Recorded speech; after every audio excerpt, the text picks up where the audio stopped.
राधे राधे, जय श्री कृष्ण। आप सभी का स्वागत है लाइफ डिज़ाइनर कशिश में। चैनल को ज़रूर सब्सक्राइब करिएगा। अगर वीडियो आपको पसंद आता है तो ज़रूर लाइक करिएगा। आज हम गीता का 6ठा अध्याय प्रारंभ करते हैं। बोलिए श्री कृष्ण वासुदेव की जय। अथा षष्ठो अध्याय। श्री भगवान बोले, जो पुरुष कर्म फल का आश्रय ना लेकर करने योग्य कर्म करता है वह सन्यासी तथा योगी है, और केवल अग्नि का त्याग करने वाला सन्यासी नहीं है तथा केवल क्रियाओं का त्याग करने वाला योगी नहीं है।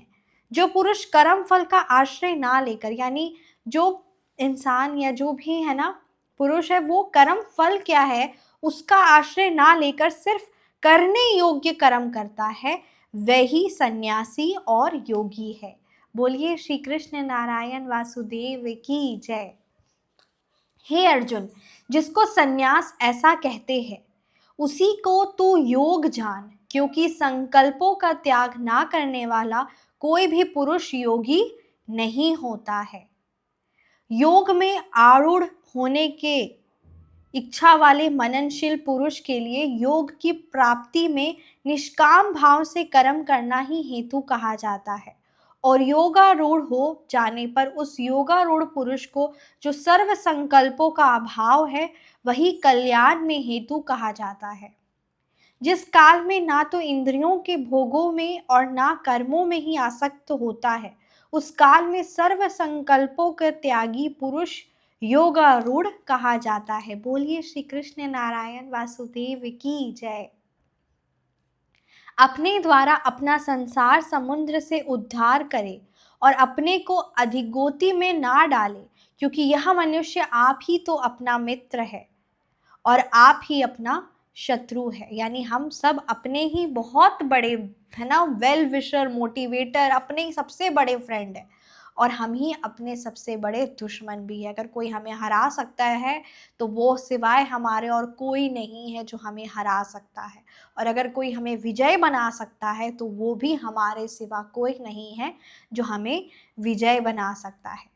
जिस जीव आत्मा द्वारा मन और इंद्रियों सहित शरीर जीता हुआ है उस जीव आत्मा का तो वह आप ही मित्र है। यानी जिस जीव आत्मा, यानी जिस पर्सन ने अपने मन और अपनी इंद्रियों सहित पूरे शरीर पर एक है ना एक नियंत्रण, जैसे हम कहते भी कि हमें अपने इमोशंस पर, हमें अपनी इंद्रियों पर कंट्रोल हो, उस जीव आत्मा का सबसे बेस्ट फ्रेंड कौन है? वो खुद।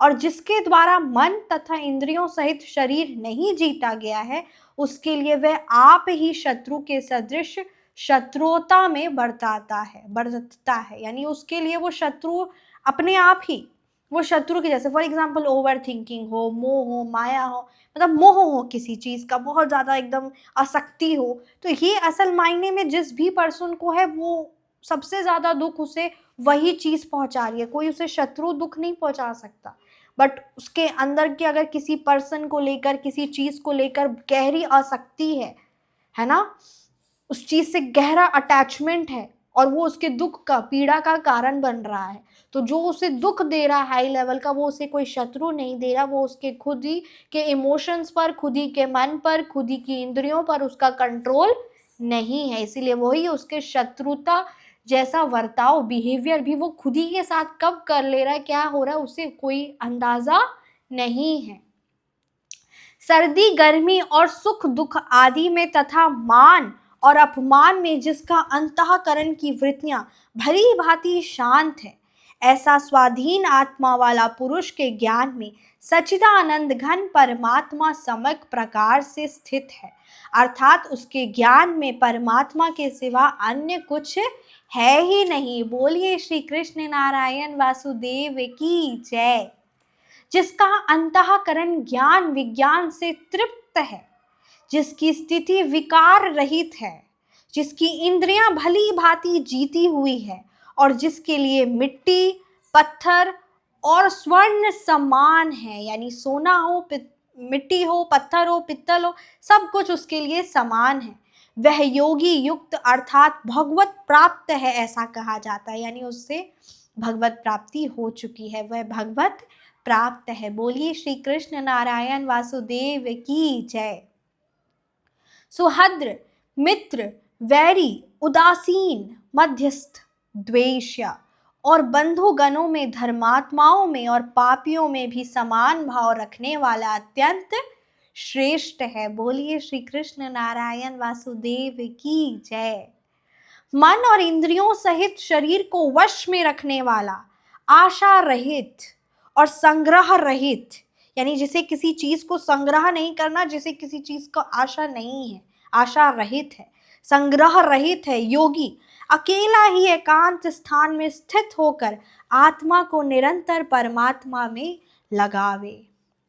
शुद्ध भूमि में, जिसके ऊपर क्रमशः कुशा, मृगछाला और वस्त्र बिछे हैं, जो ना बहुत ऊंचा है और ना बहुत नीचा है, ऐसे अपने आसन को स्थिर स्थापन करके उस आसन पर बैठकर चित्त और इंद्रियों की क्रियाओं को वश में रखते हुए मन को एकाग्र करके अंतःकरण की शुद्धि के लिए योग का अभ्यास करें। काया, सिर और गले को समान एवं अचल धारण करके और स्थिर होकर अपनी नासिका का अग्र भाग पर दृष्टि जमाकर अन्य दिशाओं को ना देखते हुए, अपनी नासिका का अग्र भाग पर दृष्टि जमाकर अन्य दिशाओं को ना देखते हुए ब्रह्मचारी के व्रत में स्थित, भय रहित, यानी किसी चीज का डर ना हो, भय रहित तथा भली भांति शांत अंतःकरण वाला सावधान योगी मन को रोककर मुझ में, श्री हरि में चित्त वाला और मेरे परायण होकर स्थित हो। वश में किए हुए मन वाला योगी इस प्रकार आत्मा को निरंतर मुझ परमेश्वर के स्वरूप में लगाता हुआ मुझ में रहने वाली परमानंद की पराकाष्ठ रूप शांति को प्राप्त होता है। हे अर्जुन, यह योग ना तो बहुत खाने वाले का है, ना बिल्कुल ना खाने वाले का, ये चीज हम सबके लिए है, ना बहुत शयन करके स्वभाव वाले का, और ना सदा जागने वाले के लिए सिद्ध होता है, ना बहुत ज़्यादा खाने वाले का, ना बहुत कम खाने वाले का। जिस प्रकार से हम सब जानते भी है कि है ना, गौतम बुद्ध जी, श्री सिद्धार्थ गौतम बुद्ध जी, वो 6 साल का है ना, उन्होंने 6 साल उन्होंने यही समझा और वो हमेशा मतलब कुछ नहीं खाते पीते थे। तो ये चीज़ था कि उन्हें लगता था कि मुझे भगवत प्राप्ति होगी, तो पर आफ्टर 6 ईयर्स उनको ये चीज़ रियलाइज़ हुआ, हमने पढ़ा भी है, जाना भी है कि उन्हें ये चीज़ समझ में आई कि अगर मैं सिर्फ खाने का त्याग कर देता हूँ और मैं कई सालों का, कई महीनों का व्रत रखता हूँ और मैं नहीं खाता हूँ, तो इससे मुझे भगवत प्राप्ति नहीं हो सकती है। या कोई बहुत ज़्यादा खाता है, या कोई बिल्कुल भी नहीं खाता, या कोई बहुत ज़्यादा सोता है, या कोई बिल्कुल नहीं सोता, ज़ीरो, सारा टाइम जागा हुआ 24 आवर्स, तो ये सिद्ध होता है, उनको सिद्ध नहीं होता है। दुखों को नाश करने वाला योग तो यथा योग्य आहार विहार करने वाले का, कर्मों में यथा योग चेष्टा करने वाले का और यथा योग सोने तथा जागने वाले का ही सिद्ध होता है। जो यथा योग यानी जितनी ज़रूरत है, जितनी शरीर को ज़रूरत है, सोना है, उतना ही आहार विहार करना है और उतना ही सोना और उतना ही जागना है, उन्हीं का ये योग सिद्ध होता है। बोलिए श्री कृष्ण नारायण वासुदेव की जय। अत्यंत वश में किया हुआ चित्त जिस काल में परमात्मा में ही भली भांति स्थित हो जाता है, उस काल में संपूर्ण भोगों से स्पृहरित पुरुष योग युक्त है, ऐसा कहा जाता है। जिस प्रकार वायु रहित स्थान में स्थित दीपक जलाया मान नहीं होता, जिस प्रकार वायु रहित, जैसा कि हमने सब साइंस में भी पढ़ा है, जानते भी हैं हम कि जहाँ ऑक्सीजन ना हो वहाँ पर दीपक नहीं जलता है। जैसे फॉर एग्जांपल अगर हम है ना ज्योत या दीपक जलाए और उसे पूरा ढक दे, है ना, एक 0 पॉइंट मतलब कि ज़रा भी ऑक्सीजन ना हो, ज़रा भी उसमें वायु ना हो, तो वो बुझ जाएगा। तो वही कहा जा रहा है कि वायु रहित स्थान में स्थित दीपक चलाया मान नहीं होता, वैसे ही उपमा परमात्मा के ध्यान में लगी हुई योगी के जीते हुए चित्त की कही गई है। यानी भगवान, वैसे ही उपमा यानी उसी चीज़ से हमें कंपेयर किया गया है, परमात्मा के ध्यान में लगे हुए योगी के जीते हुए चित्त की कही गई है। जो इंसान अपने चित्त पर जीत जाता है उसे परमात्मा पर ध्यान लग जाता है। योग के अभ्यास से निरुद्ध चित्त जिस अवस्था में उपराम हो जाता है और जिस अवस्था में परमात्मा के ध्यान से शुद्ध हुई सूक्ष्म बुद्धि द्वारा परमात्मा को साक्षात करता हुआ सच्चिदानंद घन परमात्मा ही संतुष्ट रहता है। इंद्रियों से अतीत केवल शुद्ध हुई सूक्ष्म बुद्धि द्वारा ग्रहण करने योग्य जो अनंत आनंद है, उसको जिस अवस्था में अनुभव करता है और जिस अवस्था में स्थित यह योगी परमात्मा के स्वरूप से विचलित होता ही नहीं, परमात्मा की प्राप्ति रूप जिस लाभ को प्राप्त होकर उससे अधिक दूसरा कुछ भी लाभ नहीं मानता। जिस प्रकार हम जानते भी है कि परम है ना भक्त परम पूजनीय श्री प्रहलाद जी, उनके जब है ना उनके लिए कुछ भी चीज़ पाना नहीं है, उनके लिए कोई भी चीज़ प्रॉफिट या कोई भी चीज़ लाभ उनको नहीं लगता। वो सिर्फ और सिर्फ भगवत दर्शन करना चाहते हैं, भगवत प्राप्ति करना चाहते थे। हम सब पढ़े भी हैं, हम सब जानते भी हैं, हम सब ने मूवीज़ भी देखी है ना। ठीक उसी प्रकार से परमात्मा की प्राप्ति रूप जिस लाभ को प्राप्त होकर उससे अधिक दूसरा और कुछ भी लाभ नहीं मानता, और परमात्मा प्राप्ति रूप जिस अवस्था में स्थित योगी बड़े भारी दुख से भी चलायमान नहीं होता, जो दुख रूप संसार के संयोग से रहित है, दुख रूप संसार के संयोग से रहित है यानी डिटैच्ड है, तथा जिसका नाम योग है, उसको जानना चाहिए। वह योग ना उकताया हुआ अर्थात धैर्य और उत्साह युक्त चित्त से निश्चय पूर्वक करना कर्तव्य है। संकल्प से उत्पन्न होने वाली संपूर्ण कामनाओं के निशेष रूप से त्याग कर और मन के द्वारा इंद्रियों को समुदाय को सभी ओर से भली भांति रोक कर कर्म से अभ्यास करता हुआ उपरति को प्राप्त हो, तथा धैर्य युक्त बुद्धि के द्वारा मन को परमात्मा में स्थित करके परमात्मा के सिवा और कुछ भी चिंता ना करे, या स्थिर ना रहने वाला और चंचल मन जिस जिस शब्दादि विषय के निमित्त से संसार में विचरता है, उस विषय से रोक कर यानी हटाकर इसे बार बार परमपिता परमात्मा में ही निरुद्ध करे। क्योंकि जिसका मन भली प्रकार शांत है, जो पाप से रहित है और जिसका रजोगुण शांत हो गया है, यानी तामसिक गुण तो है ही नहीं पर उसका रजोगुण भी शांत हो गया है, ऐसे इस सच्चिदानंद घन ब्रह्मा के साथ एक ही भाव हुआ योगी को उत्तम आनंद प्राप्त होता है। बोलिए श्री कृष्ण नारायण वासुदेव की जय। वे पाप रहित योगी इस प्रकार निरंतर आत्मा को परमात्मा में लगाता हुआ सुखपूर्वक परम ब्रह्मा परमात्मा की प्राप्ति रूप अनंत आनंद का अनुभव करता है, उसे अनंत आनंद होता है। अनंत आनंद सर्वव्यापी अनंत चेतना में एक ही भाव से स्थित रूप योग से युक्त आत्मा वाला तथा सब में संभाव से देखने वाला योगी आत्मा को संपूर्ण भूतों में स्थित और संपूर्ण भूतों को आत्मा में क्लिप्त देखता है। जो पुरुष संपूर्ण भूतों में सबके आत्मरूप मुझ वासुदेव को ही व्यापक देखता है और संपूर्ण भूतों को मुझ वासुदेव के अंतःग्रत देखता है, उसके लिए मैं अदृश्य नहीं होता और वह मेरे लिए अदृश्य नहीं होता है। बोलिए श्री कृष्ण नारायण वासुदेव की जय। जो पुरुष एक ही भाव में स्थित होकर संपूर्ण भूतों में आत्म रूप से स्थित मुझ सच्चिदानंद घन वासुदेव को भजता है, वह योगी सब प्रकार से बरतता हुआ भी मुझ में ही बरतता है।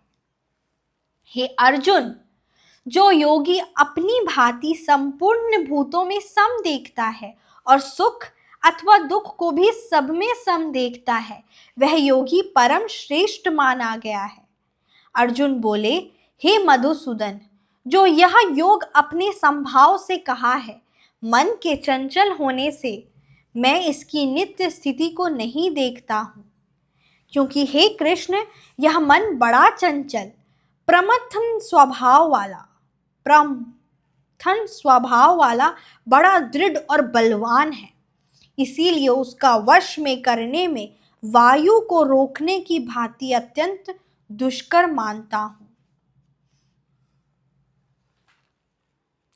श्री भगवान बोले, हे महाबाहो, निसंदेह मन चंचल और कठिनता से वश में होने वाला है, परंतु हे कुंती पुत्र अर्जुन, यह अभ्यास और वैराग्य से वश में होता है। मन कैसे वश में होता है, आप सब जरूर कमेंट सेक्शन में बताइएगा। मन कैसे वश में होता है? जो ध्यान से सुने होंगे उन्हें तो होगा ही याद। जिसका मन वश में किया हुआ नहीं है, ऐसे पुरुष द्वारा योग दुष्प्राप्य है, और वश में किए हुए मन वाले प्रयत्नशील पुरुष द्वारा साधन से उसका प्राप्त होना सहज है। यह मेरा मत है।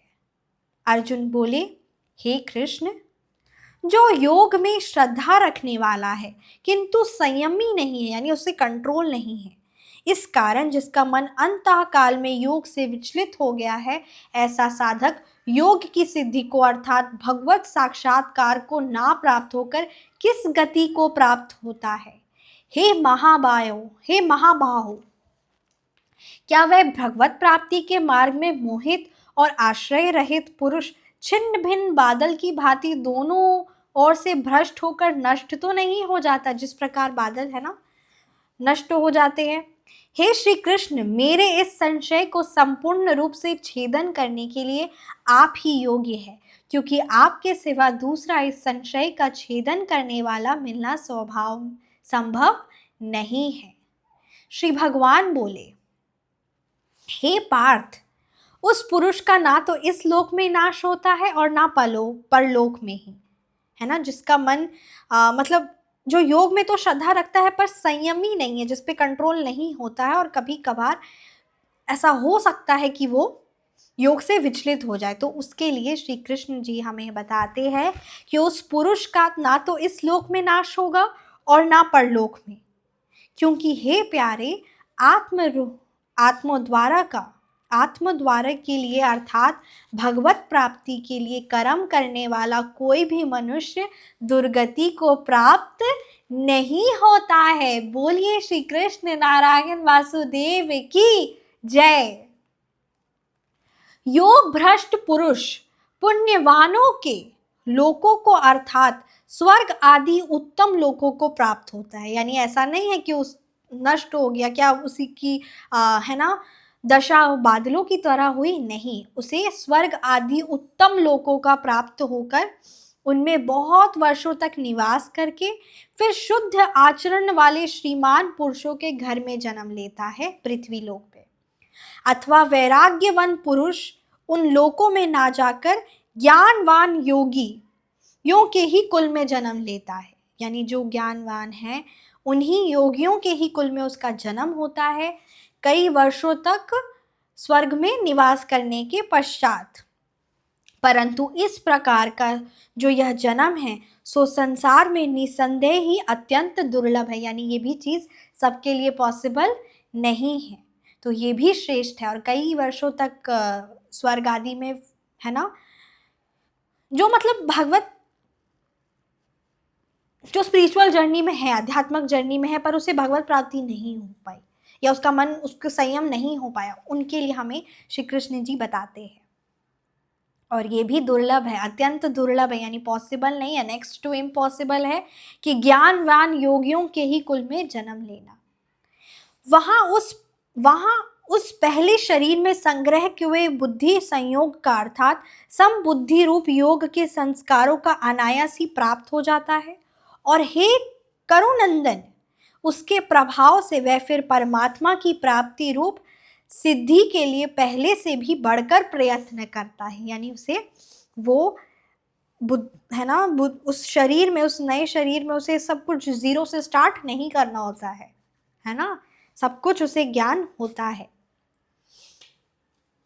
और कई गुना बढ़कर वो फिर से भगवत प्राप्ति के लिए प्रयत्न करता है, कई गुना बढ़कर। वह श्रीमानों के घर में जन्म लेने वाला योग भ्रष्ट पराधीन हुआ भी उस पहले के अभ्यास से ही निसंदेह भगवान की ओर आकर्षित किया जाता है, तथा समबुद्धि रूप योग का जिज्ञासु भी वेद में कहे हुए सकाम कर्मों का फल को उल्लंघन कर जाता है। परंतु प्रयत्न पूर्वक अभ्यास करने वाला योगी तो पिछले अनेक जन्मों के संस्कार बल से इसी जन्म में संसिद्ध होकर संपूर्ण पापों से रहित हो फिर तत्काल ही परम गति को प्राप्त हो जाता है। योगी तपस्वियों से श्रेष्ठ है। योगी तपस्वियों से श्रेष्ठ है। शास्त्र ज्ञानियों से भी श्रेष्ठ माना गया है योगी, और सकाम कर्म करने वालों से भी योगी श्रेष्ठ है। इससे है अर्जुन तू योगी हो, योगी हो। यहाँ श्री कृष्ण जी, श्री भगवान जी हम सभी को ये कह रहे हैं कि योगी हो। संपूर्ण योगियों में भी जो श्रद्धावान योगी मुझ में लगे हुए अंतरात्मा से मुझको निरंतर भजता है, अंतरात्मा से, वह योगी मुझे परम श्रेष्ठ मान्य है। बोलिए श्री कृष्ण नारायण वासुदेव की जय। ओम तत्सादिति श्रीमद्भागवत द्वितीयोपनिषत्सु ब्रह्मा विद्यायां योगशास्त्रे श्रीकृष्णार्जुन संवादे आत्मसंयम योगो नाम षष्ठोऽध्यायः। हरि ओम तत्सत। जय श्री कृष्णा। मिलते हैं आप सभी को अगले अध्याय 7वें अध्याय में। अपना ख्याल रखें, हमेशा मुस्कुराते रहे और जय जय श्री राधे, जय श्री राधे। कमेंट सेक्शन में जय श्री कृष्णा, जय श्री राधे ज़रूर लिखें। और जो मैंने आपसे प्रश्न पूछा था वो भी ज़रूर बताएं कि मन को कैसे नियंत्रण करते हैं। तो थैंक यू सो मच। जय श्री कृष्णा। मिलते हैं आप सभी को अगले अध्याय में। जय श्री कृष्णा। हरि ओम।